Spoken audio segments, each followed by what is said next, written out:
বিজেপির বিএলএ কে মারধর, জুতোর মালা, কোচবিহারের মাথাভাঙার 239 নম্বর বুথের ঘটনা। অভিযোগ তৃণমূলের বিরুদ্ধে। রাজেশ রয়েছে টেলিফোন লাইনে। রাজেশ, কেন বিজেপির বিএলএ কে মারধর এবং জুতোর মালা, কারণ কি? দেখো, এসআইআর যে ফর্ম, সেই ফর্ম কিন্তু বিলির কাজ চলছে। আজ কিন্তু মাথাভাঙা 1 ব্লকের পচাগড় গ্রাম পঞ্চায়েতের ছাটখাটের বাড়ি এলাকায় যে সরকারি বিএলও, তার সঙ্গে কিন্তু বিজেপি বিএলএ 2 তারাও সঙ্গে ছিলেন এবং ফর্ম বিলির কাজ চলছিল।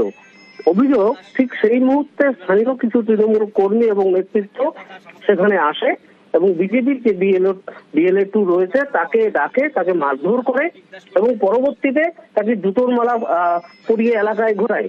এই ঘটনাকে কেন্দ্র করে কিন্তু রীতিমতো তৃণমূল নেতৃত্ব কি বলছে, কি কারণে একজন বিএলএ কে এইভাবে মারধর তারপর জুতোর মালা পরিয়ে দেওয়া হলো? দেখো, স্থানীয় তৃণমূল নেতৃত্ব যেটা জানাচ্ছে যে বিষয়টি তাদের সেভাবে জানা নেই, তবে কেউ যদি এই ধরনের ঘটনা ঘটায় তাহলে পুলিশ আইন অনুযায়ী ব্যবস্থা গ্রহণ করবে। সঙ্গে থাকো রাজেশ, যে ছবি আপনাদের দেখাচ্ছি কোচবিহারের ঘটনা। বিজেপির বিএলএ কে মারধর, জুতোর মালা, মাথাভাঙার 239 নম্বর বুথের ঘটনা। অভিযোগ তৃণমূলের বিরুদ্ধে, অভিযোগ অস্বীকার তৃণমূলের। স্থানীয় তৃণমূল নেতৃত্ব যদিও জানিয়েছে যদি কেউ দোষ করে থাকে আইন মেনেই কিন্তু ব্যবস্থা নেওয়া হবে।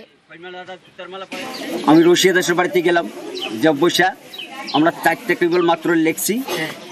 হ্যাঁ, লেখালেখির পর তারপরে ফটিক দাস আইসা আমাকে চট থাপ্পড় মারলো, আর কেতা দাস আইসা চট থাপ্পড় মারলো, মারে বলতেছে আর খৈমেলা দাস আমার জুতের মালাটা পড়াই দিল, দিয়া আমাকে ধাক্কা বের করে দিল। বেটা ভাগ এখান থেকে, কি করতে আসছে যেখানে? ওরা কোন দলের? ওরা টিএমসি। আমাকে এগুলো কাজ করতে দিবে না।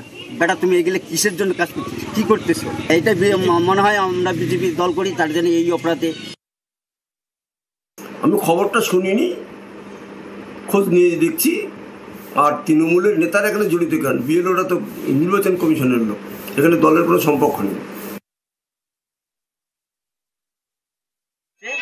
খৈমেলা দাস জুতার মালা পড়াই দিচ্ছে।